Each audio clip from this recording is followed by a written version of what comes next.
ఈ ఆలయాన్ని నిర్మించడానికి ఉపయోగించిన టెక్నిక్స్ మన ప్రపంచంలో ఏ ఆలయానికి ఇంతవరకు ఉపయోగించలేదు. ఆలయ నిర్మాణం అంటే కింద నుంచి కట్టుకుంటూ పైకి వెళ్తారు, కానీ ఇక్కడ ఒకే రాతిని పైనుంచి చెక్కుకుంటూ కింది వరకు వచ్చారు. ఇలాంటి ఆలయం ఎక్కడా ఉండదు.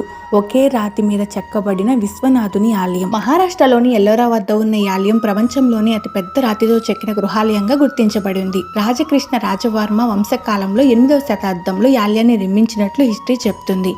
ఇంకా 2 లక్షల టన్నుల రాయిని తొలగించి ఆలయాన్ని నిర్మాణం చేశారు. ఇది సాధ్యం అవ్వాలంటే కొన్ని సంవత్సరాలు పడుతుంది, కానీ 18 సంవత్సరాల్లోని ఈ ఆలయాన్ని నిర్మించారు.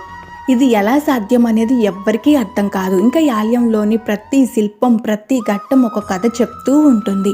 రామాయణం, మహాభారతం, శివపురాణం చిత్రాలుగా ఈ గోడల మీద ఉంటుంది. శిల్ప కళాకారుల నైపుణ్యం ముట్టిపడేలా ఉంటుంది.